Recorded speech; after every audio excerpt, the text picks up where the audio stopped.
Hello, welcome to my channel journey of a nursing aspirant. तो जैसा कि मैंने आपको अपनी पहली वीडियो में भी बताया था कि मैंने ये नोरसेट 9 का एग्ज़ाम दिया था, जिसका मैंने प्री क्लियर कर लिया था, लेकिन अनफॉर्चुनेटली मैं उसका मेंस क्लियर नहीं कर पाई थी। तो इस वीडियो में मैं आपको बताने वाली हूँ कि वो 10 मिस्टेक्स जो मैंने की थी अपने नोरसेट 9 की प्रिपरेशन के टाइम पे, जिसको आप अवॉइड करके अपने आने वाले जो एग्ज़ाम्स है या फिर जो नोरसेट का एग्ज़ाम है उनको अवॉइड करके आप अपनी प्रिपरेशन को इफ़ेक्टिव, प्रोडक्टिव और मतलब कि स्ट्रेस फ्री कर सकते हो, बना सकते हो। तो चलिए शुरू करते हैं। तो सबसे पहले हमारी जो जो हम मिस्टेक करते हैं अपने, वो है हमारी सिलेबस लास्ट मिनट कंप्लीट करना। यानी कि हम करते क्या हैं कि अगर हम अपनी जब भी प्रिपरेशन स्टार्ट करते हैं, या तो हम इस एंड टाइम पे करते हैं कि एग्ज़ाम के टाइम तक हमारा जो सिलेबस है वो कंप्लीट ही नहीं हो पाता। तो उसके लिए बेटर ये रहेगा कि अगर आप कॉलेज के स्टूडेंट हैं तो आप लास्ट ईयर में अपनी कोचिंग लगा सकते हैं, या अगर आप सेल्फ स्टडी करते हैं तो आप लास्ट ईयर के यानी कि 4th ईयर के बिगिनिंग से ही आप अपनी सेल्फ स्टडी करना है, कोचिंग लगाना स्टार्ट कर सकते हैं।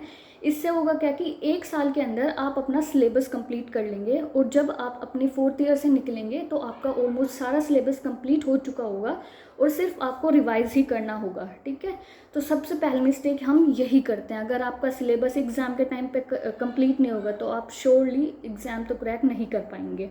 ठीक है, तो इसके लिए आपको करना क्या है कि अपने जो प्लान है ना उनको अर्ली बनाइए, और अपने सिलेबस को ना छोटे छोटे टॉपिक्स में डिवाइड करिए, और कोशिश करिए कि आप रोज़ थोड़ा थोड़ा पढ़ें ताकि आपका सिलेबस टाइमली कंप्लीट हो जाए। दूसरी मिस्टेक जो हम बेसिकली करते हैं अपने मतलब कि during our exam preparation is ignoring previous year papers mock test. यानी कि हम करते क्या हैं कि हम साथ साथ पढ़ते तो रहते हैं, साथ साथ हमने रिवाइज भी कर लिया, लेकिन हम उससे रिलेटेड, उस टॉपिक से रिलेटेड जो क्वेश्चंस रहते हैं ना, हम उनको कभी प्रैक्टिस नहीं करते। मतलब मोस्टली गलतियाँ यही करते हैं। तो जिसकी वजह से क्या होता है कि आपने अपनी थ्योरी तो कंप्लीट कर ली, लेकिन आपके जो जो कंसेप्ट जो ज़्यादा क्लियर होता है ना, वो अगर हम उससे रिलेटेड क्वेश्चंस प्रैक्टिस करते हैं ना, तो हमारे ज़्यादा से ज़्यादा कंसेप्ट क्लियर होते हैं, और हमें समझ में आता है कि किस क्वेश्चन को हमें कैसे अटैम्प्ट करना है।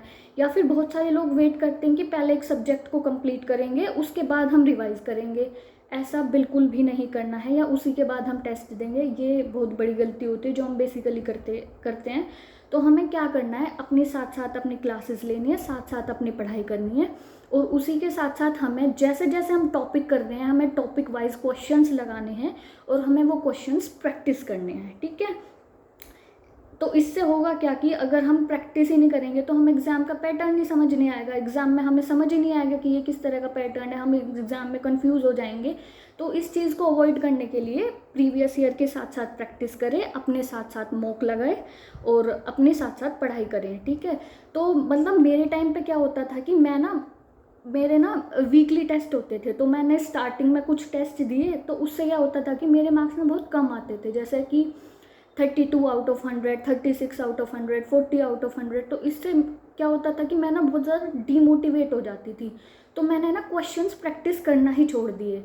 वो टेस्ट थे वो वीकली अटेंड करना ही छोड़ दिए। तो अगर आप टेस्ट अटेंड करना छोड़ दोगे ना, तो आपको यही समझ नहीं आएगा कि किस क्वेश्चन को किस तरह से अप्रोच करना है, या किस तरह से उसको सोल्यूशन करना है। तो बेस्ट यही रहेगा, साथ साथ पढ़िए, साथ साथ रिवाइज करिए, और उसके मॉक टेस्ट लगाइए, तो ये बेटर रहेगा। ठीक है, थर्ड जो हमारी एक बहुत ज़्यादा कॉमन मिस्टेक जो हम करते हैं वो तो यही है, ओवर स्ट्रेसिंग और एंजाइटी। यानी कि हम अगर अपनी एंजाइटी या अपने स्ट्रेस को ओवरकम नहीं कर पाएंगे, या ऐसे मैकेनिज्म नहीं फॉलो कर पाएंगे, तो एग्ज़ाम के टाइम पे या एग्ज़ाम के आसपास हम इतने ज़्यादा स्ट्रेस्ड हो जाते हैं, या इतने ज़्यादा एंशियस हो जाते हैं कि हम मतलब कि अपनी जो प्रिपरेशन है उनको अच्छे से कर ही नहीं पाते हैं, हम अपनी पढ़ाई अच्छे से नहीं कर पाते हैं। वो हमारी मतलब कि वो हमारे पढ़ने में ना प्रॉब्लम डालता है, फिर हम अच्छे से पढ़ाई नहीं कर पाते हैं, एंड टाइम पे बहुत ज़्यादा स्ट्रेस हो जाते हैं। तो इसके लिए हमें करना क्या है, इसको ओवरकम करने के लिए हमें अभी से कोशिश करनी है। हमें अभी से क्या करना है, हमें हेल्दी खाना खाना है, हमें हाइड्रेटेड रहना है, हमें मॉर्निंग या इवनिंग वॉक्स लेनी है। अगर हम मॉर्निंग इवनिंग वॉक करेंगे तो इससे क्या होगा, हमारा स्ट्रेस कम होगा, और हम मतलब कि अच्छे से कर पाएंगे। और हमें इसके साथ साथ हमें अपने जो स्टडी है ना उसके बीच में छोटा छोटा ब्रेक लेना ज़रूरी है। ऐसे नहीं कि आप कंटिन्यूटी में 3 4 5 6 घंटे पढ़े जा रहे हो। इससे क्या होगा कि आपकी जो प्रोडक्टिविटी है ना वो कम होगी, ठीक है, आपकी एनर्जी ज़्यादा वेस्ट होगी और आपकी प्रोडक्टिविटी कम होगी। तो इसलिए बीच बीच में ब्रेक लेना बहुत ज़रूरी है। तो स्ट्रेस और एंजाइटी को स्टार्टिंग से ही ओवरकम करने के लिए ब्रेक लो अपनी स्टडी के बीच में, मेडिटेशन करो, वॉक करो, मॉर्निंग या इवनिंग वॉक करो, अपने लव्ड वन से बात करो, अपनी प्रॉब्लम्स शेयर करो, क्योंकि हर चीज़ का सल्यूशन होता है, ठीक है। फोर्थ चीज़ जो हम मतलब कि चौथी मिस्टेक जो हम ज़रूर करते हैं या हमसे हो जाती है वो होती है नोट रिवाइजिंग नोट्स। अगर हम अपने नोट्स को साथ साथ रिवाइज नहीं करेंगे तो हमारे कंसेप्ट साथ साथ क्लियर नहीं होंगे, और हम अगर उनको कुछ दिन बाद पढ़ेंगे तो हमें समझ ही नहीं आएगा कि हमने क्या लिखा है, क्या हमारी इस नोट का मतलब है। तो इससे हमें क्या करना पड़ेगा कि हमें अपनी जो हमने जो वीडियो देख के हमने पढ़ाई की है वो हमें फिर से स्टार्ट करनी पड़ेगी, वो वापस से देखनी पड़ेगी। तो मेरे टाइम में ये होता था कि जैसे मैंने आज अपनी फार्मा की क्लास ली, ठीक है, पूरे वीक मैंने अपनी फार्मा की रोज़ रोज़ क्लासेस ले ली, तो अगर मैं 1 2 हफ्ते बाद उसको वापस से पढ़ रही हूँ ना तो मुझे यही नहीं पता कि मैंने लिख क्या रखा है या मेरे सर ने मुझे पढ़ा क्या रखा है। तो इस चीज़ को अवॉइड करने के लिए क्या करना है, हमें साथ साथ पढ़ना है ताकि हमारे कंसेप्ट साथ साथ क्लियर हो। रोज़ क्लास लेनी है, रोज़ उसको रिवाइज करना है, ठीक है, डेली उसको रिवाइज करना है, और वीकली जो सारा टॉपिक पूरे वीक में हुआ है उसको रिवाइज करना है। इससे क्या होगा कि आपके कंसेप्ट साथ साथ क्लियर होंगे और आपने जो नोट्स में लिखा है वो आपको सब साफ समझ में आएगा। इसके बाद है स्टडिंग विदाउट अ प्लान, या फिर कि टाइम टेबल तो बना लेते हैं पर उसको फॉलो नहीं कर पाते। तो इसके लिए हमें क्या करना है कि हमें एक प्लान के साथ अपनी पढ़ाई करनी है, मतलब कि एक पूरा शेड्यूल बनाना है या अपना टाइम टेबल बनाना है, उसके हिसाब से हमें अपनी पढ़ाई करनी है। उससे क्या होगा कि आपकी जो पढ़ाई है वो इफ़ेक्टिव होगी, प्रोडक्टिव होगी और आपकी ज़्यादा एनर्जी वेस्ट नहीं होगी। तो आपको इसको अवॉइड करने के लिए बेसिकली करना क्या है कि आपको अपना ना डेली टाइम टेबल बनाना है, यानी कि डेली आप क्या क्या करोगे। आज मेरे को ये करना है, सुबह से लेके इतने बजे तक मेरे को ये पढ़ाई करनी है या ये सब्जेक्ट क्लियर करना है। तो आप डेली के टास्क बनाओगे, उनको कंप्लीट करोगे, साथ साथ आप वीकली के भी टास्क बनाओगे कि मुझे इस पूरे वीक के एंड में ये मुझे कंप्लीट करना है। तो इससे क्या होगा कि आपकी मतलब आपकी जो कंसेप्ट है वो क्लियर होंगे और आपकी जो रिदम है वो बनेगी, और इससे मतलब आप हैबिचुअल हो जाओगे अपने इस टाइम टेबल के हिसाब से, और आप ये सब जो चीज़ें जो मैंने करी है ना वो बेसिकली कम हो जाएंगी आपके लिए। इसके बाद है हमारा स्किपिंग वीक सब्जेक्ट्स। हम बेसिकली करते क्या हैं कि जो हमारे वीक सब्जेक्ट होते हैं ना हम उन पर ध्यान नहीं देते। मतलब अगर हम उनको पढ़ते भी हैं ना तो उनको कंप्लीट करने में, उनको समझने में हमें इतना टाइम लगता है कि हम उनको छोड़ ही देते हैं कि ये तो मुझसे होगा ही नहीं। मेरे टाइम पे पता है क्या है, मुझसे नर्सिंग वाले जो सब्जेक्ट थे जैसे पीडी या कम्युनिटी हेल्थ नर्सिंग हुई, फार्मा हुई, ये सब मुझसे हो जाती थी, लेकिन जो मेरा नॉन नर्सिंग में जो मैथ्स वाला पार्ट था ना वो मुझसे होता ही नहीं था। मुझे मेरी मैथ्स बहुत वीक है, मुझे समझ नहीं आती थी। तो होता क्या था कि मैं अगर जैसे मैंने अपनी कोचिंग जहाँ से ली थी उसके बाद अगर जैसे मैं क्लासेस ले रही हूँ तो मैंने 2 3 क्लासेस स्किप कर दी, तो मैं उसकी क्लासेस ना एक एक दिन में 2 2 क्लास भी ले लेती थी नर्सिंग वाली। लेकिन अगर मैं मैथ्स की क्लास ले रही हूँ ना, नॉन नर्सिंग के सब्जेक्ट की मैथ्स की क्लास ले रही हूँ, तो मुझे एक क्लास कंप्लीट करने में यानी कि 2 घंटे की 3 घंटे की क्लास कंप्लीट करने में पूरा पूरा दिन चला जाता था, मुझे समझ ही नहीं आता था। तो खैर आपको ये नहीं करना है। आपको इसके लिए करना क्या है कि आपके जो वीक सब्जेक्ट्स हैं उन पर बिल्कुल ध्यान देना है, उनको छोड़ना नहीं है, क्योंकि क्वेश्चंस सब सब्जेक्ट से आते हैं, हर जगह से क्वेश्चन आते हैं, तो आपको वो बिल्कुल नहीं छोड़ने। तो अब आप सोच रहे होंगे कि इसके लिए क्या किया जाए, भाई वीक सब्जेक्ट तो होते नहीं है तो कुछ तो करना पड़ेगा। तो आप ऐसे कर सकते हो कि जब हमारा जो अर्ली मॉर्निंग का जो टाइम होता है ना वो पीक स्टडी टाइम होता है, मतलब हमारा माइंड उस टाइम पे बहुत अलर्ट, बहुत अवेक होता है, तो हमारी कंसंट्रेशन पावर बहुत अच्छी होती है।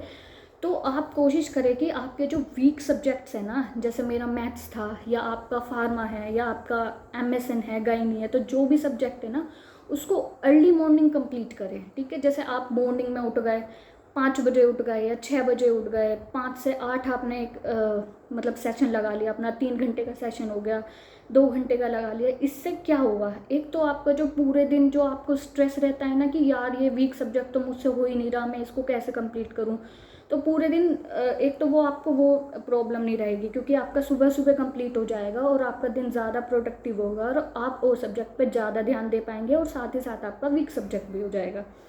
उसके बाद अगला आता है हमारा कॉम्पिटिटिव बुक से क्वेश्चन प्रैक्टिस ना करना। आपको बेसिकली करना क्या है, अपनी पढ़ाई के साथ साथ जैसे आप क्लासेस ले रहे हो या जैसे अपना रिवीजन कर रहे हो, तो आपको उसी के साथ साथ आज एक क्लास हुई उसको हमने रिवाइज़ किया और साथ ही साथ उसके क्वेश्चंस हमें प्रैक्टिस करने हैं किसी भी कॉम्पिटिटिव बुक से। जैसे मेरे पास जो कॉम्पिटिटिव बुक है वो PR यादव है, तो मैंने PR यादव से अपनी प्रैक्टिस की है। मेरे पास इसके अलावा और कोई बुक नहीं है, पर आप और भी बुक ले सकते हैं, जैसे PR यादव, टारगेट हाई हुई, सोंडर्स हुई और मोस भी हुई। मतलब इन जो ये कॉम्पिटिटिव बुक्स हैं आप इनसे प्रैक्टिस कर सकते हैं, आपके कंसेप्ट क्लियर होंगे और आप ज़्यादा से ज़्यादा क्वेश्चन प्रैक्टिस करेंगे तो आपको मतलब कि उतना ही आपको ज़्यादा समझ में आएगा। और आपको करना क्या है कि मतलब कि जैसे आपने अपनी कोचिंग के नोट्स लिखे, ठीक है, और आपने कॉम्पिटिटिव बुक पढ़ी तो उसमें आपको कुछ नया पॉइंट मिल रहा है, तो आपको कुछ नया पॉइंट मिल रहा है ना, तो उसको अपने नोट्स में इंक्लूड कर दो। इससे क्या होगा कि जब आप अपने एंड टाइम पे, एग्ज़ाम के टाइम पे अपने नोट्स पढ़ोगे ना, तो आपको वो बुक अलग अलग पढ़ने की ज़रूरत नहीं पड़ेगी। मतलब कि आपके ना वो बुक एक साथ ही आपके नोट्स में लिखा होगा तो वो सब कवर हो जाएंगे, ठीक है। नेक्स्ट मिस्टेक जो हम बेसिकली करते हैं वो है हमारी इग्नोरिंग हेल्थ एंड स्लीप। हम अपनी हेल्थ और स्लीप को फुल इग्नोर करते हैं, मतलब कि हम पढ़ रहे हैं तो पढ़ ही जा रहे हैं, लेट नाइट तक पढ़ रहे हैं, अपनी स्लीप पे अपना ध्यान नहीं दे रहे। तो इससे क्या होता है ना कि हमारी एनर्जी तो ज़्यादा वेस्ट होती है और हमारा जो प्रोडक्टिविटी है ना वो हमारी कम हो जाती है। तो इसको अवॉइड करने के लिए हमें क्या करना है, हमें अपनी पूरी स्लीप लेनी है, हमें हाइड्रेटेड रहना है और हमें अपना एक टाइम टेबल बनाना है, टॉपिक्स अपने डेली के टॉपिक्स बनाने हैं, डेली के गोल बनाने हैं और उन्हीं के हिसाब से अपनी पढ़ाई करनी है, वो इनफ होगा, ठीक है। तो हमें ये सब करना है। और नेक्स्ट हमारा जो लास्ट है वो है हमारा प्रोक्रास्टिनेशन एंड लेजीनेस। ये एक बहुत इंपॉर्टेंट है, ये मेरे साथ हमेशा से एक प्रॉब्लम रही है, प्रोक्रास्टिनेशन, कि कल करेंगे कल करेंगे कल करेंगे। तो हमें ऐसा बिल्कुल भी नहीं करना है। आपकी कॉम्पिटिटिव की पढ़ाई के लिए या आपके 9 से 10 के लिए भी आप प्रिपेयर कर रहे हो तो आज से ही, अभी से ही जो टाइम है वो सब इम्पोर्टेंट है, हर दिन इम्पोर्टेंट है। आपको ऐसा नहीं सोचना है कि हो जाएगा, अरे अभी तो पेपर में बहुत सारा टाइम है कर लेंगे, ऐसा कुछ नहीं करना है। आपको साथ साथ अपनी पढ़ाई साथ साथ करते जानी है, जिससे एंड टाइम पे आप ज़्यादा ओवरबर्डन ना हो जाओ, ज़्यादा ओवर स्ट्रेस्ड ना हो जाओ, ज़्यादा एंशियस ना हो जाओ। तो इन सब चीज़ों को अवॉइड करने के लिए आपको ये सब चीज़ें अवॉइड करनी है। तो ये थी वो 10 मिस्टेक्स जो मैंने बेसिकली अपने टाइम में की थी और होपफुली आप ये अवॉइड करेंगे अपने अपने मतलब कि अपनी प्रिपरेशन में और इससे आपकी प्रोडक्टिविटी अच्छी होगी। और अगर आपको पसंद आया है तो लाइक कर देना, सब्सक्राइब कर देना और कमेंट्स में ये भी बताना कि इनमें से ऐसी कौन सी हैबिट है या ऐसा कौन सी मिस्टेक है जिससे आप रिलेट कर पाते हो या जो आप सबसे ज़्यादा करते हो, ठीक है। बाय।